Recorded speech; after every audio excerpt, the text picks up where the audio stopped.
Welcome back to our virtual tours. Did you know, Alden, we are already on number 4 of our tour. Isn't that crazy? Yeah. Yeah, pretty crazy. And we are glad to have you along for the ride as we tour through the museum. And we know that you're getting a taste of what the museum's like. And we hope that it makes you want to come back and see more. There's a lot these last sessions that we haven't even been able to get to. But we're glad that you're here with us today and take the opportunity to be a part of what we're doing. If you would like to learn more about our museum artist, Melanie Richard, she is actually doing work on a Beelzebub frog, this really big frog, and a Titan boa, a really big snake. You like snakes? Yeah. This one's huge. And you can go to our Facebook page and we have a video posted about Melanie and her work on those two things. So I would encourage you to go back and take a look at that. Now, we're going to keep going with our junior paleontologist, Alden Kanan here. He's working on the junior paleontology sheet, and I know that you are as well.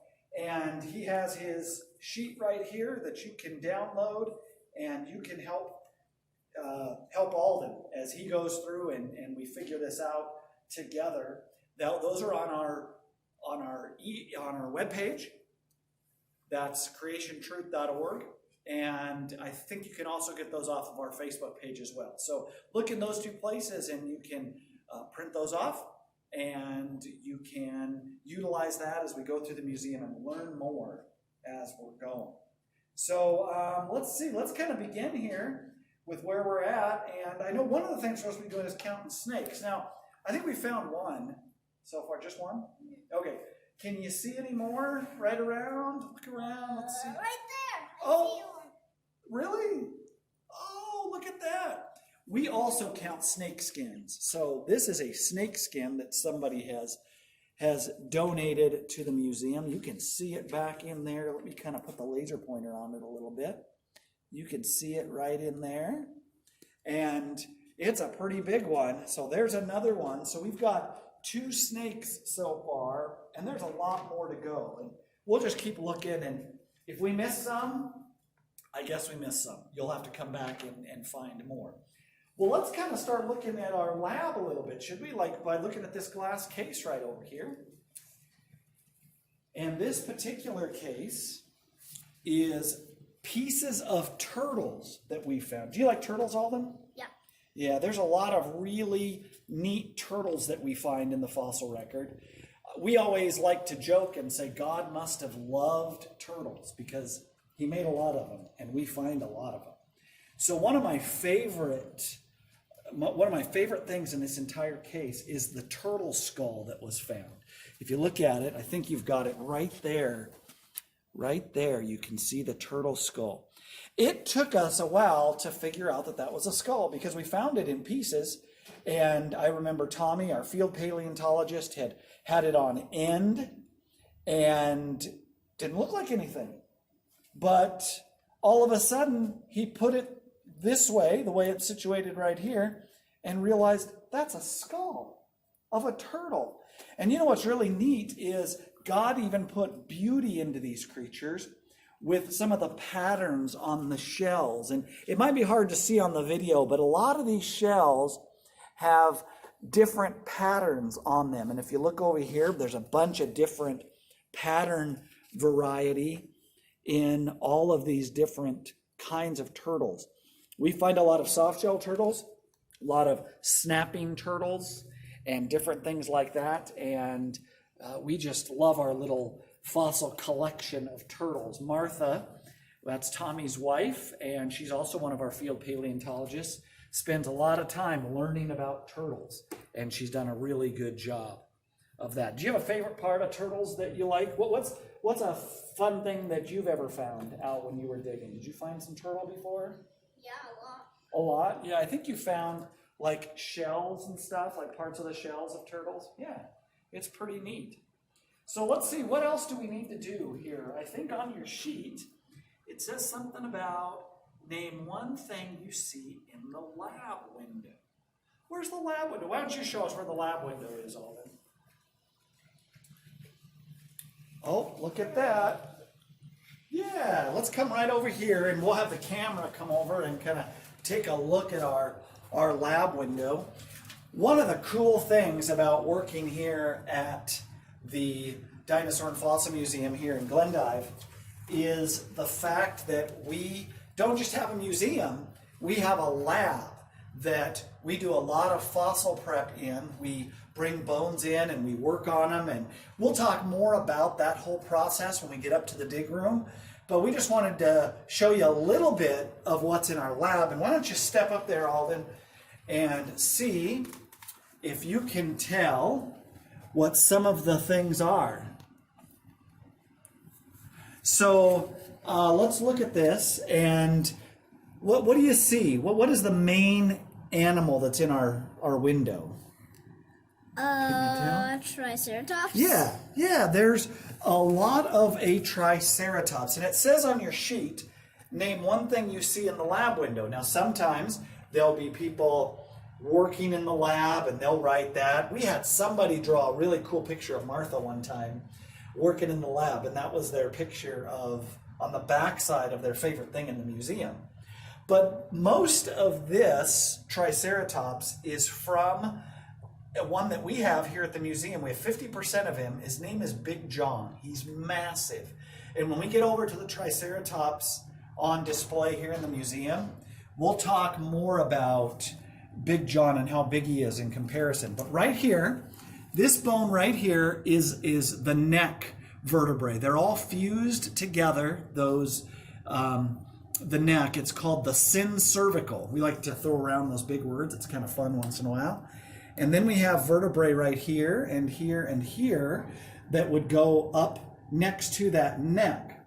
Then right here, I don't know if we can see it too good, we have a condyle. Now this is not from Big John, but the condyle is a ball that connects the skull to the neck and rotates on that. So it's really pretty neat. That, like I said, that condyle is not from Big John. It's rather small compared to the size of Big John.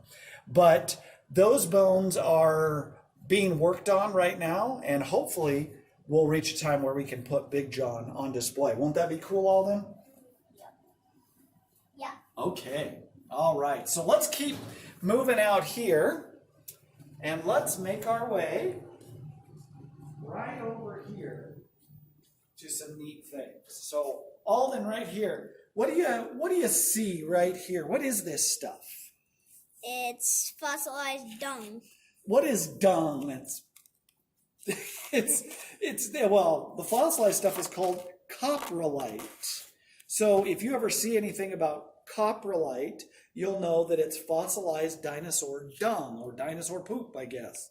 There's no other way to really say it. And we have some different examples of it, but here's a big piece of it right here.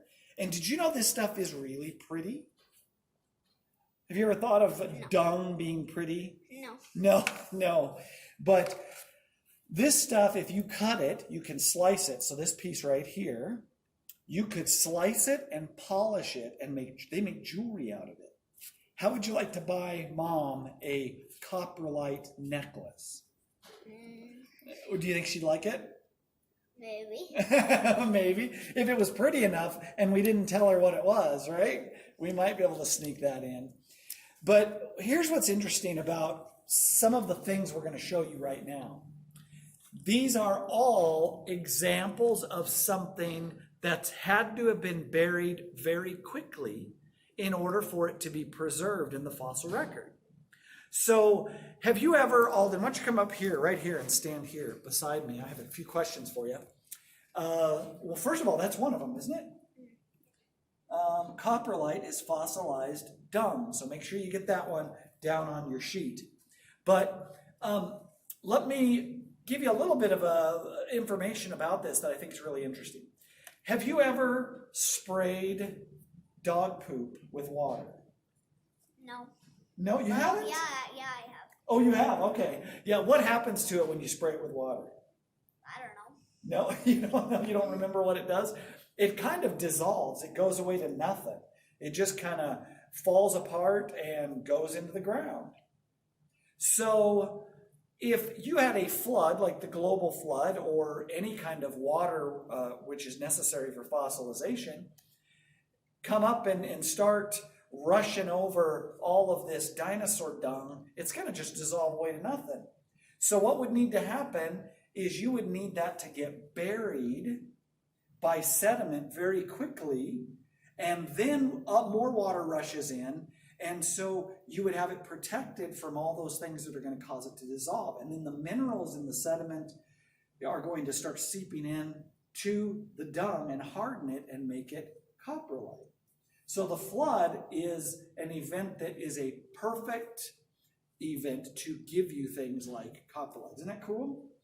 And you know, there's a lot of other examples. If you see here on the wall, there is a fish right here that's just perfectly preserved. You can see some of the scales. You can see all of the different fins, and they're up like it was perfectly alive. Because what happens to a fish when it dies in like an aquarium? What does it do with its fins? Do you remember? No. No? It kind of tucks its fins, so like the fins here would be tucked back on the back of the fish. When it gets sick, it kind of does that. Well, these were all swimming around perfectly alive, just like this guy up here. Look at this one. See if you can get a close-up view of that one. Look at that. It has a tail sticking out of its mouth. It was swallowing another fish when all of a sudden, boom, it was buried and was fossilized. So that takes something to happen. It has to happen very quickly, right? Something like the flood, moving all that dirt around and burying things. And then you have this down here, which is called a mass mortality plate. Lots of these fish were all buried at once, just boom, buried very quickly and fossilized. Pretty neat stuff. In fact, there are so many of some of these fish, we sell them in our gift shop because there's so many of them. Isn't that crazy? Well, let's look at another example of rapid burial. And this is our ichthyosaur. Now, this was found in Germany, and the originals at the American Museum of Natural History. And this particular cast is a perfect example of rapid burial before something can decay away. So the question on your sheet is going to help us out a little bit. What we're going to do is we're going to look at this and see if we can kind of pick some of the parts. So did you know this thing was buried and fossilized in the process of giving birth? Isn't that crazy? Yeah. That is absolutely crazy. Now I want you to look at it. Look at the head of the mom. So an ichthyosaur is a marine reptile. Look at the head of the mom. And I want you to go around through the fossil and see if you can find some of the babies. So we'll have the camera just kind of move slowly through the fossil. So yeah, keep moving. Oh, stop right there and maybe go up just a bit. There we go. Look right here. Can you point those? Do you see those babies right there? There's a baby right there. There's a head. There's a head of a baby right there.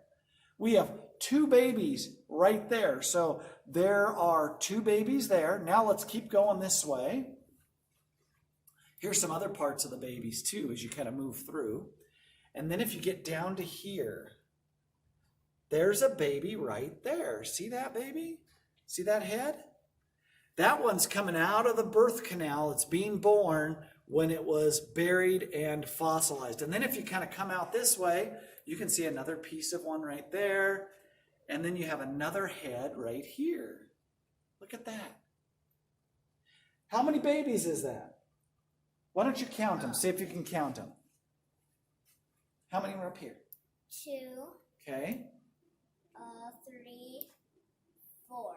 That's right. There are 4 babies in this ichthyosaur. So Alden's going to write that number down, and you can write that number on your sheet as well. And our sign here kind of shows what a skin-on version might look like, what might have happened during the flood to bury this thing. Because it wouldn't make any sense that this creature died, lay on the bottom of the ocean where it decayed, and because things are going to eat it, and it's not going to get buried quickly enough in order for it to be preserved. You would need something to bury it very quickly, just like the flood of Noah's day. Doesn't that make sense? Makes sense, doesn't it? Now we're going to keep moving down here, and we got to take a little bit of a pause before we hit our fish within a fish, because this is my favorite case. Why is it my favorite case, Alden? Because it's the T-Rex. That's bones. right. It's T-Rex bones, and I love T-Rex. And there's a lot of cool bones in here. My favorite bones from the T-Rex, what do you think they are? The teeth. That's right. You got me figured out, don't you, Alden? That's right. The teeth are absolutely incredible. And you look at these teeth. Did you know that a tooth can sell for $1,000 an inch for a good tooth? Wow, that's a lot. What would you do with $1,000? I don't know. You don't know? I think I know. You'd buy a... Nintendo Switch. Yeah, you would. You'd buy a Nintendo Switch and a bunch of games, wouldn't you? So there's a bunch of teeth in here that we have found over the years on our dig site. And one of the most incredible things in this T-Rex case is this right over here. We think, after having this analyzed, that that is stomach contents from a T-Rex. In fact, in those stomach contents, there was a jaw from a mammal in that stomach contents. Now, they used to think that mammals didn't live at the same time as dinosaurs, but they've adjusted that over time. Even from an evolutionary perspective, they've found more and more mammals, so they realized there were mammals. But for us, we don't have a problem with that at all, because God created all of them on day 6. And as I've said many times through our tour, we present our exhibits in the context of biblical history, and we think the flood of Noah's day is what buried all of these fossils, right? So you can see some of these different things that are found on our dig site and on other digs we've been a part of. Parts of T-Rexes, pretty cool. All the way back in 2002, we have some things in there. Now let's talk about another creature that really shows the idea of rapid burial, okay? And we're going to kind of back over here, and we're going to let the camera show this as much as you can. It's so big, it's going to be hard to get it on the camera. This is a fish that swallowed another fish, and before it could digest that fish, it was buried and fossilized. Isn't that cool? That is absolutely amazing. So on this particular exhibit, this guy was swimming along one day, swallowed that fish, and boom, he died. Now, would it make any sense that he swallowed that fish and maybe he choked on it and then he died, floated to the bottom, or sank to the bottom, not floated to the bottom, sank to the bottom and then decayed and or was buried and fossilized? No. It would take something to happen very quickly. And remember what we said about their fins? How when they get sick or when they die, their fins kind of go down along their body, right? Look at this. Its fins are all out perfectly, just like in life. And so it was buried very quickly. Now we think the flood of Noah's day explains that best. And as we look at this, it's absolutely incredible to think that something like this could be preserved in the fossil record. Okay, so we're going to move around over to right above you there. So why don't you, what is that creature? see if you can say it. Acrocanthosaurus. Good job. Now, if you look at your sheet, why don't you match the number? Acrocanthosaurus is 3 with the head of the Acrocanthosaurus. That is an Acrocanthosaurus. And his head is more narrow than T-Rex, right? What else do you notice? I want you to look at both skeletons, Alden, and tell me what you notice that's different between the Acrocanthosaurus and the T-Rex. Look at its front feet. See its front legs right here? What do you see about its feet versus T-Rex's front feet? No, the front ones, the ones up top. The ones up top. Yeah, the arms or whatever they call them. They are up, like, not on the ground. Okay, they're up and not on the ground, yeah. What else do you see? How many toes does T-Rex have? 2? 2 that you can really see. We'll talk about the third one next episode. But how many does this one have? 3. This one has 3 distinct front toes. Now, there's a lot of people that when it comes to dinosaurs, there's so many different kinds of dinosaurs, but many researchers think that there's a lot fewer kinds than what have been identified. And it's always possible that many of these things are of the same kind, just variations within kinds, just like dogs. Like, can you think of, how many kinds of dog kinds can you think of? Like, there's German Shepherds, Huskies, there's wolves, right? Foxes. What else? Bulldogs. Bulldogs. Yeah, he likes bulldogs. And so when you begin to look at these creatures, you sometimes think, well, maybe these creatures are just variations on kinds. And we think that might even be the case with Acrocanthosaurus and T-Rex. Now, we could be wrong, but that could be the case. Now, do you notice anything else different about Acrocanthosaurus? Look on his back. What do you notice about his back? Let's see. Let's get the camera over here and kind of... Spines. The what? Spines. The spines, that's right. So if you can look up at the top of his back, look at that. Look at those spines. See, Acrocanthosaurus means high-spined lizard. And that's a question on your sheet, isn't it? Yeah. What does Acrocanthosaurus mean? It means high-spined lizard. And so he can't, this particular one, he can't stand very tall because those spines would bind and not allow him to.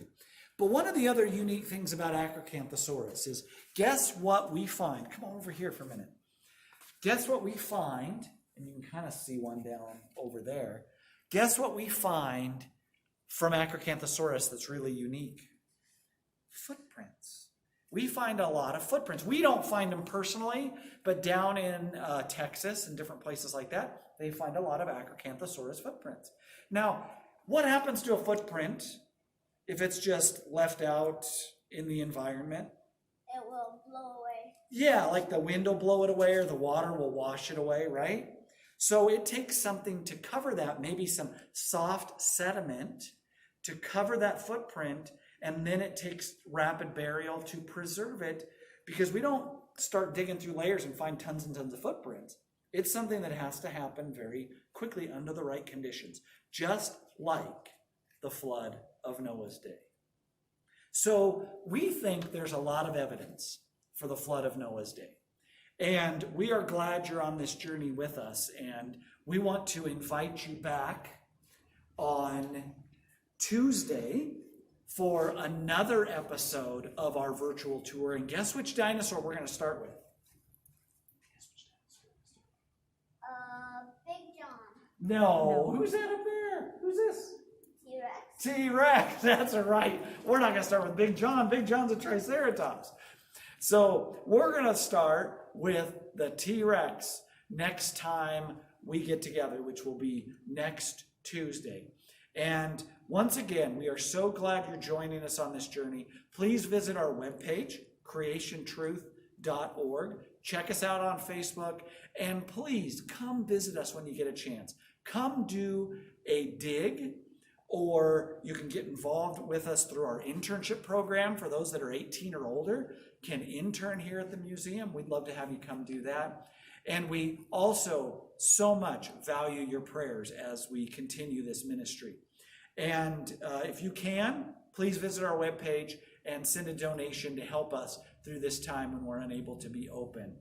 So thank you once again for joining us, and until next time, goodbye.